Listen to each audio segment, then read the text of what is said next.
You're the third guy I send after him. What's the name of the target? Yank these!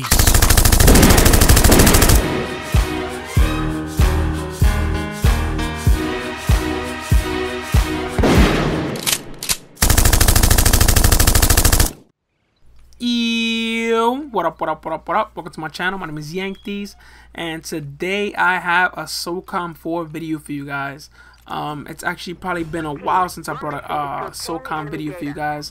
I've just been a little preoccupied with Modern Warfare 2 nuke videos and different things, especially with my 500 subs. Recently I was doing the highlight video, so been a little busy. Anyway, I have a cool gameplay for you guys, and it highlights two things that I haven't really brought to you guys. One is an objective game. I haven't done much objective games. I know I have a few objective games, and also dancing on your enemies. So really quick, before I get into the dancing of the enemies, I want to talk a little bit about the objective play. Objective play in Socom 4 really consists of you can have a variety of small maps and big maps. For instance, you could play small medley and large medley. The reason I say that is because with the lobbies now, people have stopped playing, unfortunately. People have stopped playing, so best bet if you want to play in objective mode, go to medley. They usually always have people in them, so if you want to play an objective game, go to medley. And of course, medley has Uplink, Bomb Squad, Last Defense, and also Suppression. So you have those 4 different gameplays all rolled into one. So that's pretty cool. And right here you see me in the spawn. I'm really not spawn trapping. The focus here is Uplink, so I'm trying to really camp out where their Uplink computer is, so if they grab our intel, I can cut them off right at the very end. Like you saw there, I was upstairs and the guy did not know I was there, and I was able to kill him and take the intel back to our base. When you play in these objective modes, you have to have the mindset of I want to win, I want to win, I want to win.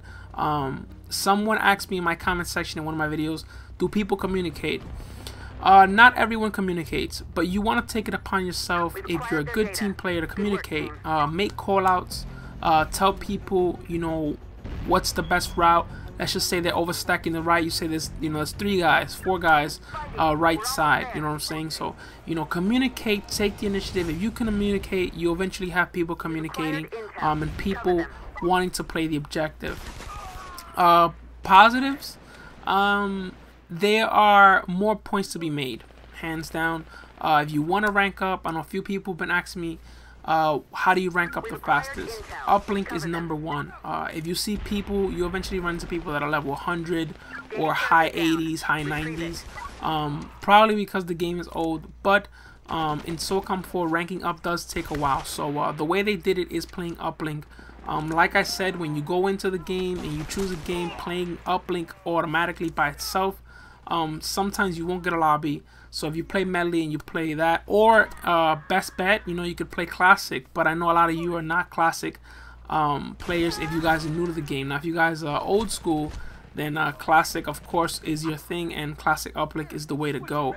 The reason I say that is because when you're on defense, you actually get 20 points every, I believe is 5 seconds or 10 seconds. Sorry, I think it's 10 seconds, 15 seconds, I'm not sure. And you actually get 20 points for defense. Now you get those 20 points if the enemies do not touch an intel. So for instance, there's 3 intel, there's 3 datas. So if the enemy takes A, for instance, once they take A, even if you kill them and put it back in the computer, it'll drop down to 10 points. So keep that in mind. If you want to get your full 20, don't let them grab any of them. And here, right here, I saw our intel runner, and I stood back to defend them. You know, keep that in mind. There's an intel runner, so you want to make him your #1 focus. You want to defend him as best you can. There's always, even if in a room of 30 people or 16 people, whatever, not when you're playing on a team, usually not everyone is going for the intel, but there's always, you know, that 1 or 2 or, you know, 3 or 4 people that are going for the intel.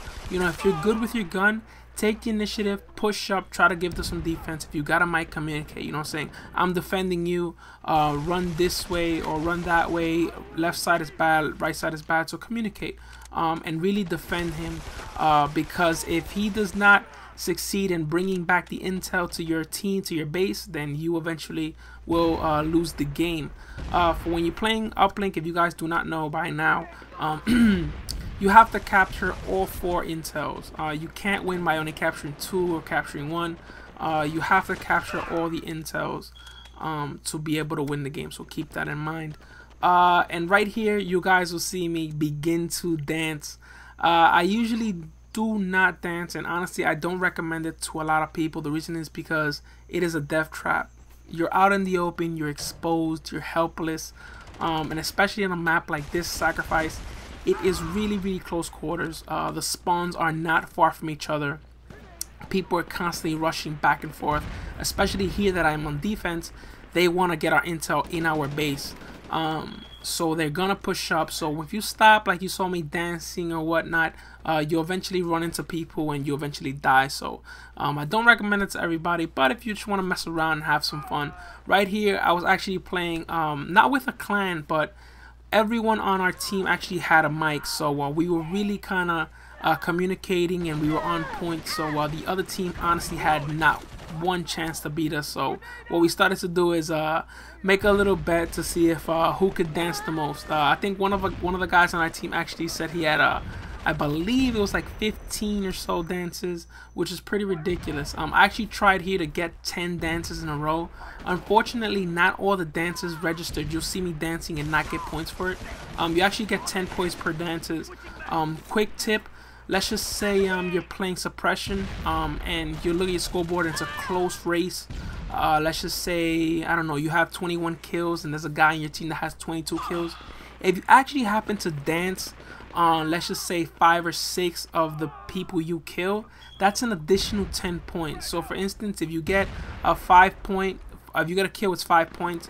You dance on the person, it's another 10, so that's 15. So let's just say you dance on 6 guys, that's 15 points per kill. So that's 15 times 6. Understand what I'm saying? So that's a lot of points, and actually that could win you your MVP.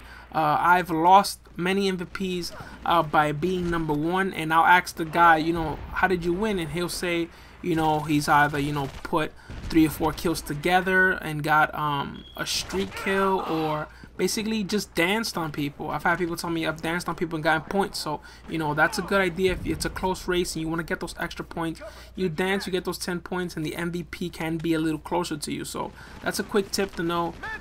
Get those extra points, and also it helps you rank up. I mean, you know, you want to rank up in this game, and this game is really slow to rank up. So that is a positive and a tip you guys should use. Negatives or objective. When you're on offense, like I said, if you have a team, no worries. But if you don't have a team, it's kind of really difficult. The reason is because, let's just say the other team, for instance, in this example, my team is on defense, we're communicating, we're camped, we're defending our intel very carefully. So it's almost really impossible for the enemy team to grab the intel from us. I think that's the #1 problem with basically a number of these objectives. The only objective that really doesn't have that problem is Bomb Squad.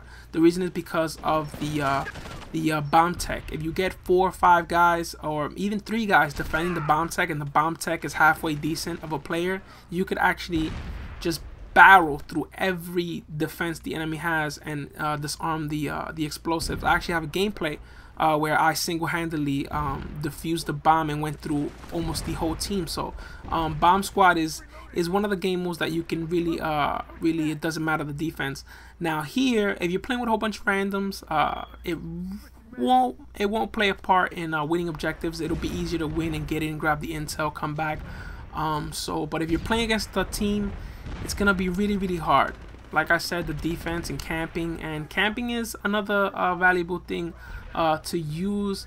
If you hate camping, it's unfortunate because people do not want to lose, so they're gonna defend it. Especially if they're on defense, they don't want to lose those 10 points, so they're gonna camp back and make it very hard for you to grab the intel. So keep that in mind.